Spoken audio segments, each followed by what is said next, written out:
अहम ब्रह्मास्मि हिंदी में पार्ट 50। आप सभी का मेरी चैनल में स्वागत है। आज हम अहम ब्रह्मास्मि जो निसर्गदत्त महाराज और उनके शिष्यों के बीच हुए वार्तालाप का इंग्लिश में बुक आई एम दैट का हिंदी अनुवादन है। अनुवादक करता है श्री विनय कुमार वैद्य जी। आज हमारा अध्याय है 56।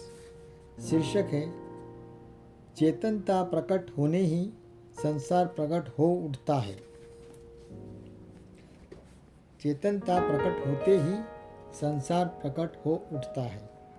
प्रश्नकर्ता, जब एक सामान्य मनुष्य मर जाता है तो उसे क्या होता है? महाराज, यह तो उसके विश्वास के अनुसार होता है।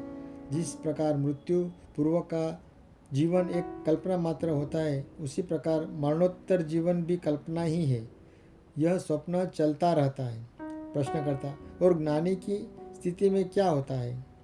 महाराज, ज्ञानी की मृत्यु नहीं होती क्योंकि उसका कभी जन्म ही नहीं हुआ। प्रश्नकर्ता, परंतु अन्य लोगों को तो ऐसा प्रतीत होता है। महाराज, लेकिन ज्ञानी को ऐसा प्रतीत नहीं होता। वह अपने आप में समस्त भौतिक और मानसिक वस्तुओं से पूर्णतः मुक्त होता है। प्रश्नकर्ता, पर आपको तो मरने वाले की स्थिति का ज्ञान अवश्य होगा। कम से कम अपने पूर्व जन्मों के विषय में तो आप अवश्य ही जानते होंगे। महाराज, मैं अपने गुरु से मेरी भेंट होने के पूर्व में बहुत सी बातें जानता था। अब मैं कुछ भी नहीं जानता, क्योंकि समस्त ज्ञान स्वप्न के ही अंतर्गत हुआ करता है और उनकी कोई वेदता नहीं होती। मैं अपने को जानता हूँ और मुझ में मैं न तो जीवन को पाता हूँ न मृत्यु को, केवल शुद्ध सत्ता को ही वहाँ मैं पाता हूँ। यह अथवा वह होना नहीं, वरन केवल होना मात्र। पर जैसे ही मन उसके स्मृति के संग्रह को लेकर कल्पना का प्रारंभ करता है, यह आकाश स्थान को विभिन्न विषयों से और काल के घटनाओं से भर देता है। और जब मैं इस जन्म को भी नहीं जानता तो भला पूर्व जन्मों को कैसे जान सकता हूँ? गतिशील मन ही हर वस्तु को गतिमान देखा करता है और काल की रचना कर अतीत तथा भविष्य की चिंताएं किया करता है। सारा विश्व महत तत्व चेतना में अधिष्ठित है और यह महत तत्व स्वयं महत सत्व पर परम तारतम्य और परिपूर्ण सामंजस्य ये उदित होकर अस्तित्वमान होता है। जिस प्रकार सारी तरंगे महासागर में ही होती है, वैसे ही सारी भौतिक और मानसिक वस्तुएं चैतन्य में ही अवस्थित है। इसलिए चैतन्य ही सर्वाधिक महत्वपूर्ण वस्तु है। इसमें स्थित वस्तुओं का कोई महत्व नहीं है। इसलिए अपने आप के बोध को गहन और विस्तीर्ण होने दो और तब तुम पर समस्त कृपा की वर्षा सहज ही होने लगेगी। तुम्हें कुछ पाने का प्रयास करने की कोई आवश्यकता नहीं है। सब कुछ तुम्हारे पास स्वाभाविक रूप से स्वतः ही आ जाएगा। 5 इंद्रियों और मन के चारों कार्य स्मृति, विचार, बुद्धि और अहंता, मन, चित्त, बुद्धि और अहं 5 तत्व पृथ्वी, जल, वायु, अग्नि तथा आकाश और सृष्टि के दोनों पक्ष पदार्थ और चेतना, ये सब चैतन्य में ही समाहित है। प्रश्नकर्ता, फिर भी आपको यह विश्वास तो करना ही होगा कि पहले भी आप जीवित रहे हैं। महाराज, शास्त्र ऐसा कहे, परंतु मैं इस विषय में कुछ नहीं कहता। जैसा मैं हूँ उसे तो मैं जानता हूँ। जैसा मैं प्रतीत हुआ था कि प्रतीत होऊंगा, यह मेरे अनुभव के बाहर की बात है। ऐसा नहीं कि मुझे वह स्मरण नहीं। सच्चाई तो केवल यह है कि स्मरण करने के लिए कुछ है ही नहीं। पुनर्जन्म ग्रहण किए जाने के लिए किसी ऐसे आत्मा सेल्फ का होना आवश्यक होगा और ऐसी कोई वस्तु अस्तित्व ही नहीं रखती। स्मृतियाँ और आशा का समूह जिसे मैं कहा जाता है अपने आप के सदा सदा बने रहने की कल्पना कर लेता है और स्वयं की काल्पनिक शांतता को सहारा देने हेतु काल का सृजन कर लेता है। होने हेतु मुझे अतीत या भविष्य की कोई आवश्यकता नहीं। सारा अनुभव कल्पना से ही जन्म लेता है। क्योंकि मैं कल्पना नहीं करता, अतएव जन्म और मृत्यु मेरे लिए नहीं है। जो लोग स्वयं को जन्मा हुआ मानते हैं, केवल वे ही उनके पुनर्जन्म के बारे में सोच सकते हैं। तुम मुझ पर यह आरोप व्यर्थ ही लगा रहे हो कि मैंने जन्म लिया। मैं इसके उत्तर में कहीं कहूँगा कि यह अपराध मैंने किया ही नहीं। सब कुछ चैतन्य में ही अस्तित्वमान है और चैतन्य न तो पुनर्जन्म लेता है न मरता है। यह स्वयं ही अधिकारी वास्तविकता है। अनुभव होने वाला सारा जगत देह के साथ जन्मता है और देह के साथ ही मरता है। इसका प्रारंभ और अंत चैतन्य में ही है। पर चैतन्य आरंभ से अंत को नहीं जानता। यदि तुम इस विषय में सावधानी पूर्वक चिंतन मनन करोगे तो तुम चैतन्य के प्रकाश को इसकी परिपूर्ण स्पष्टता में देख पाओगे और संसार तुम्हारी दृष्टि से ओझल हो जाएगा। जैसे कि जब तुम किसी जलती अगरबत्ती को देखते हो तो पहले तुम्हारी दृष्टि अगरबत्ती और धुएं पर ही पड़ती है, पर जब तुम उसके अंगारे को देख लेते हो तो समझ लेते हो कि इसमें इतनी शक्ति है कि यह अगरबत्तियाँ के पहाड़ों को भस्म कर सकता है और सारे विश्व को धुएं से भर सकता है। आत्मा अपना प्रत्यक्षीकरण, एक्चुअलाइजेशन, अपनी संभावनाओं को अक्षय रखते हुए भी अंतकाल से करता रहा है।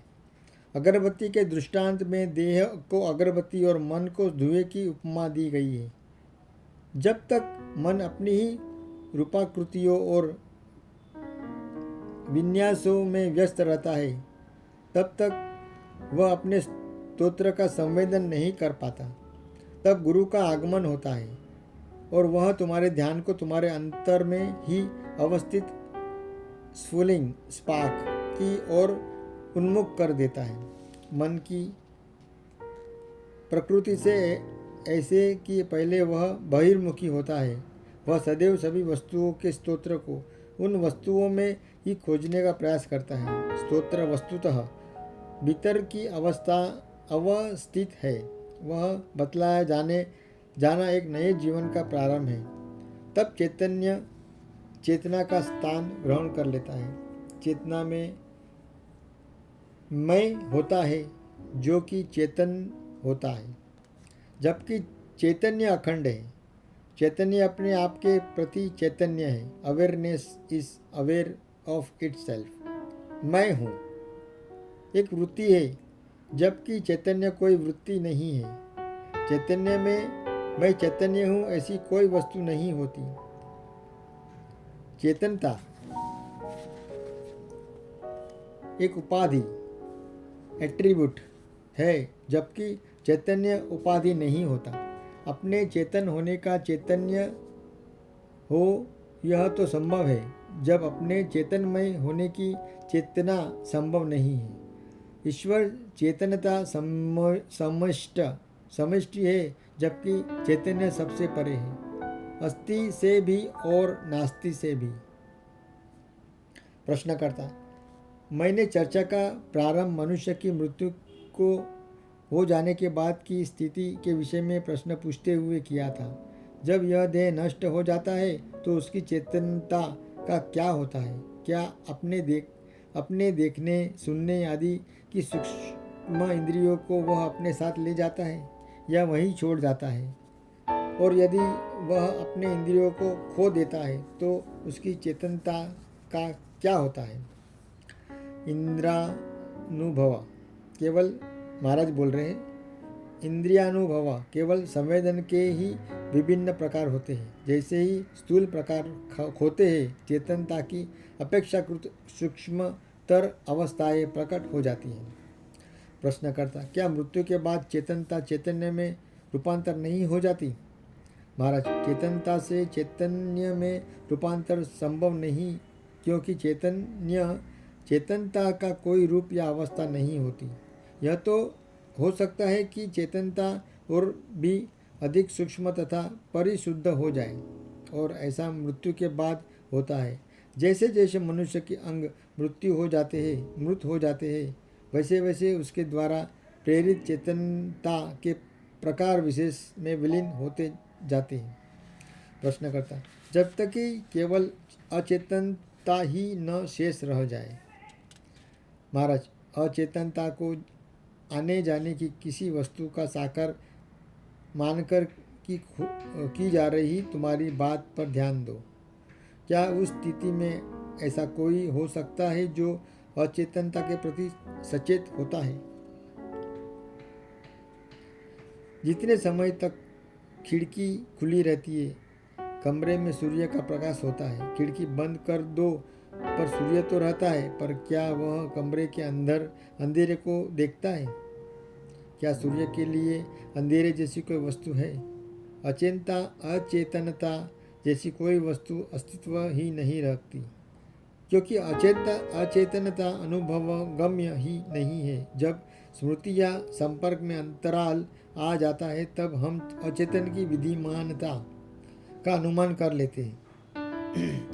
यदि प्रतिक्रियाएं व्यक्त करना ही बंद कर दूं, तो तुम कहोगे कि मैं अचेत हूँ।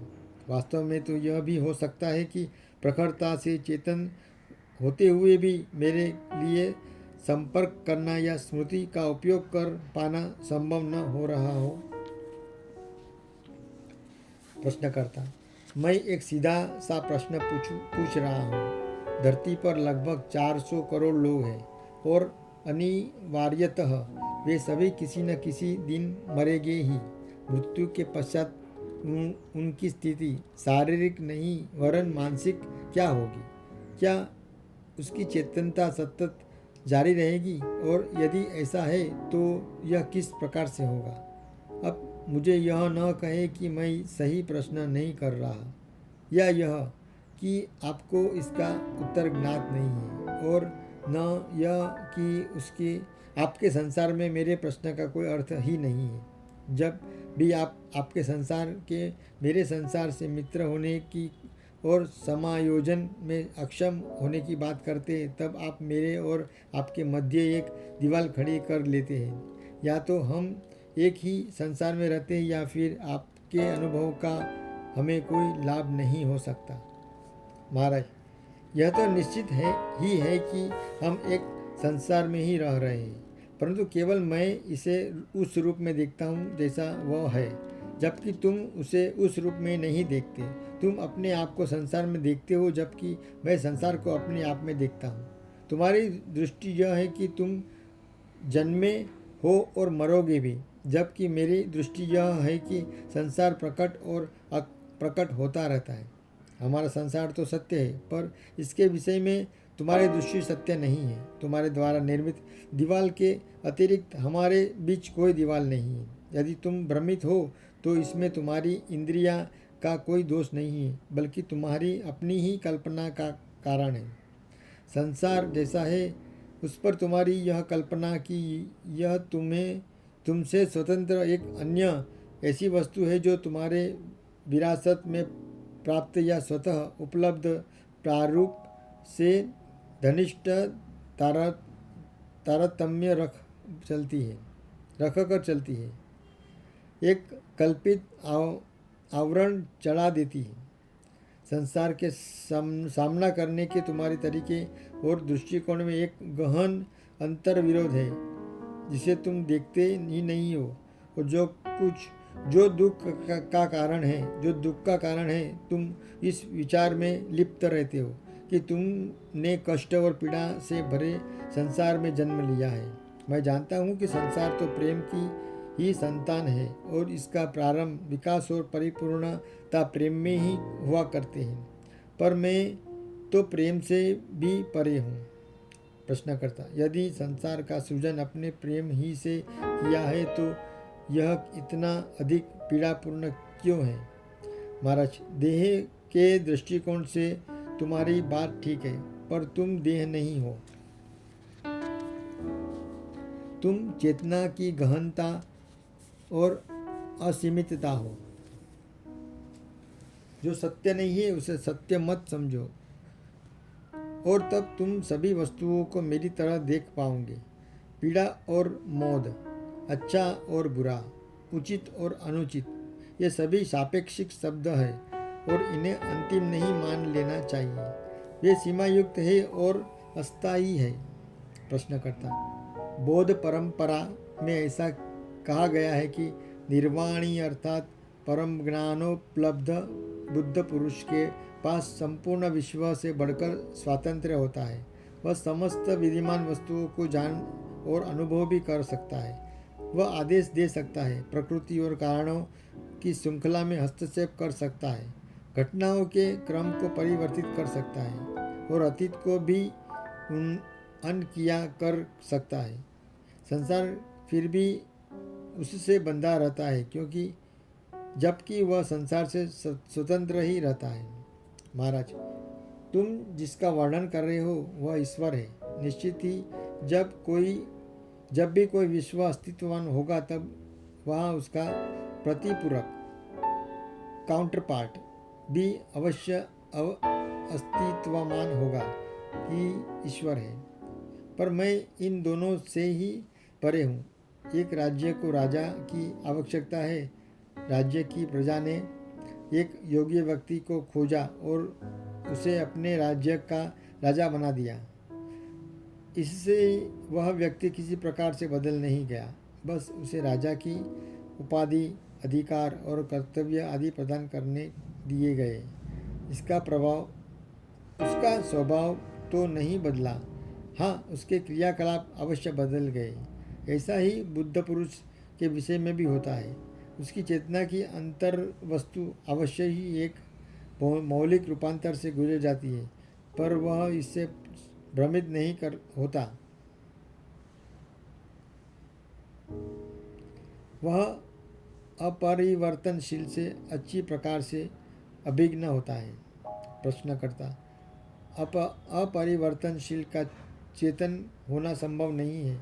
चेतनता सदा किसी परिवर्तन के संबंध में हुआ करती है।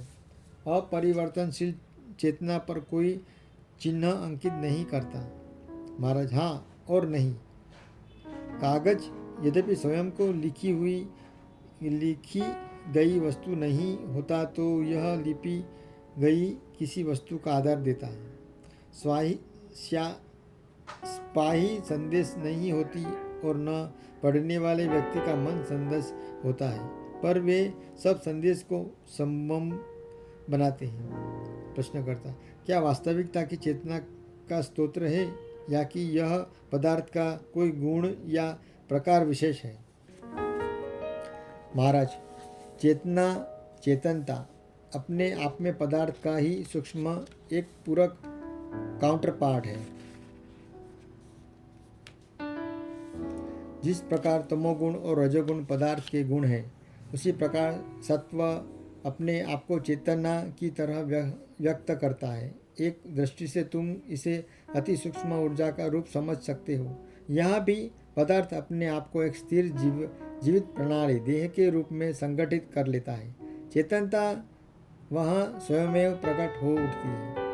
इस जैव संगठन ऑर्गेनिज्म के विनिष्ट हो जाने पर चेतनता विलुप्त हो जाती है।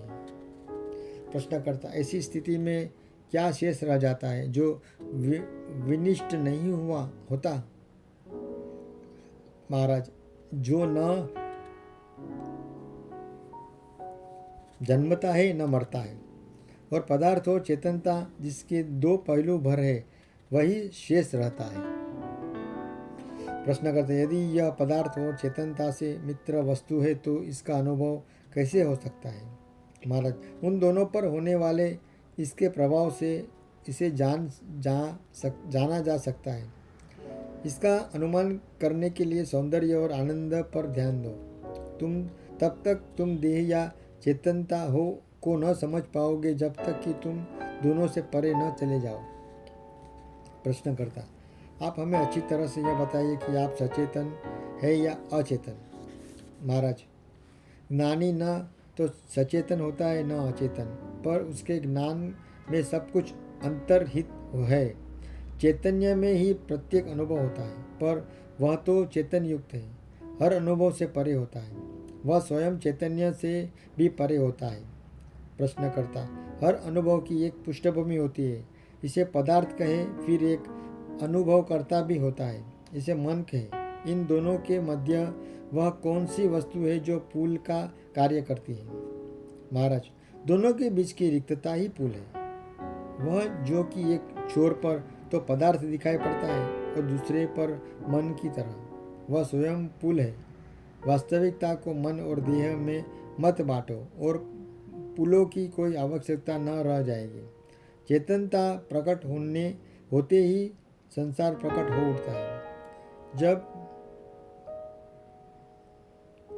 तुम संसार की बुद्धि और सौंदर्य पर विचार करते हो तो उसे ईश्वर कहते हो।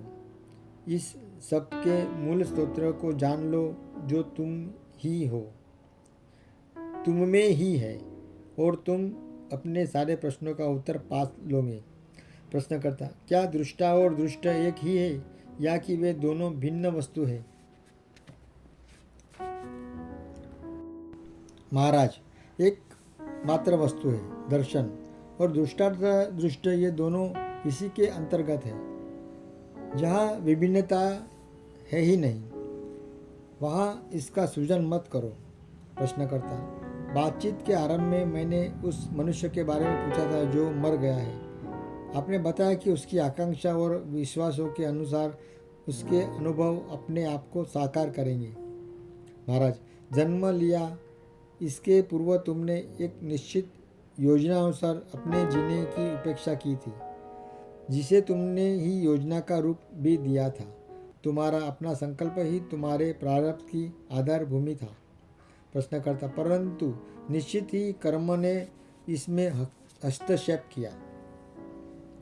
महाराज, कर्म केवल परिस्थितियों को आकार देता है, प्रवृत्ति तुम्हारी अपनी होती है। अंततः तुम्हारा चरित्र तुम्हारे जीवन को रूप देता है और अपने चरित्र को केवल तुम ढाल सकते हो। प्रश्नकर्ता, कोई अपने चरित्र को कैसे ढाल सकता है? महाराज, यह जैसा है उस पर ध्यान दो और उसके लिए गंभीरतापूर्वक व्यथा अनुभव करके ध्यान देने और अनुभव करने की समय की तथा चमत्कार उत्पन्न कर सकती है। यह किसी काश्यप प्रतिमा के निर्माण जैसी बात है। केवल धातु, केवल अग्नि या केवल साचा किसी उपयोग के नहीं होते। तुम्हें धातु का अग्नि की गर्मी से गलाना और साचे में डालना होता है। श्री कृष्णार्पणमस्तु। भाइयों, यहाँ पर हमारा अध्याय 56 समाप्त होता है। कल मिलेंगे और नए अध्याय के साथ में। तब तक जय श्री कृष्ण, हरे कृष्ण, हरि बोल, शुभ रात्रि।